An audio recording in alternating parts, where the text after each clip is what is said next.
I'm Vice Signal, and this is Cancel Lincoln.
As mentioned earlier, in a letter written to the editor of the New York Tribune in 1862, President Lincoln stated, quote, "My paramount object in this struggle is to save the Union. It is not either to save or destroy slavery." Close quote. Again, he wrote this on August 22nd, 1862, which was 16 months after he ordered the invasion of the South that started the Civil War. Around the same time, he issued the Emancipation Proclamation. Throughout these 16 months, Lincoln never once stated that ending slavery was the goal of the war, either publicly or privately, but he did repeatedly emphasize that its purpose was to prevent the United States from breaking up, which he euphemistically termed saving the Union. But the Union as established by the Founding Fathers was a voluntary one, made up of 13 sovereign states, and the southern states no longer wanted to remain in it. However, this didn't stop Lincoln from invading and forcing them to stay using violence, much like an abusive husband might brutalize his wife to prevent her from leaving him, and then rape her as a punishment.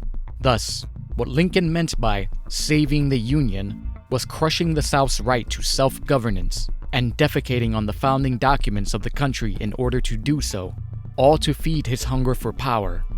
This was the view of the dissident Yankee abolitionist Lysander Spooner, stating, quote, "The principle on which the war was waged by the North was simply this, that men may rightfully be compelled to submit to and support a government which they do not want, and that resistance on their part makes them traitors and criminals."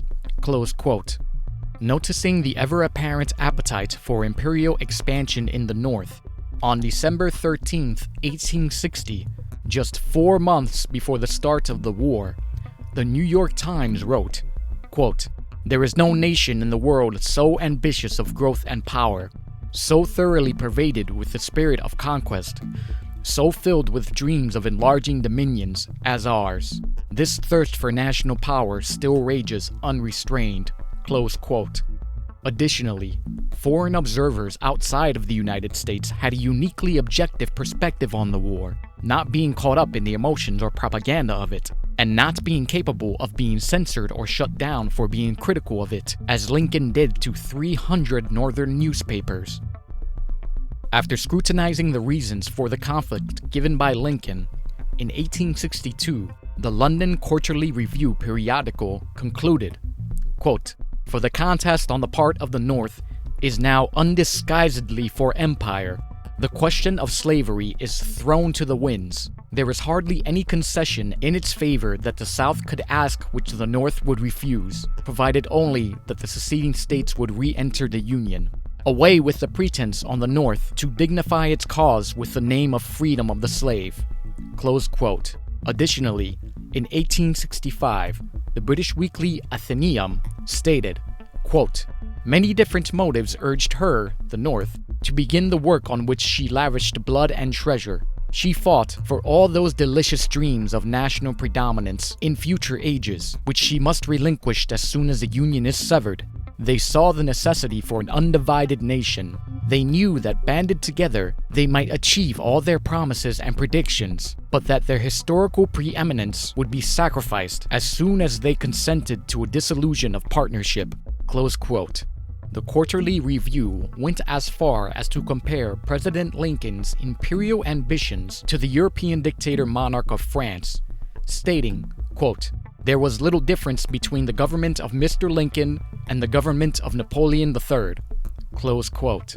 Canada thought the same of Lincoln, and in the early days of the Civil War, fortified its frontiers against northern invasion in response to the amply evident Yankee imperial zeal.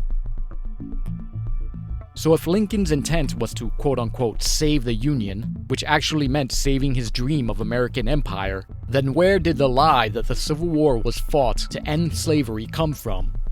The answer is, it came from an ivory tower scholar far away from the United States and unfamiliar with its culture.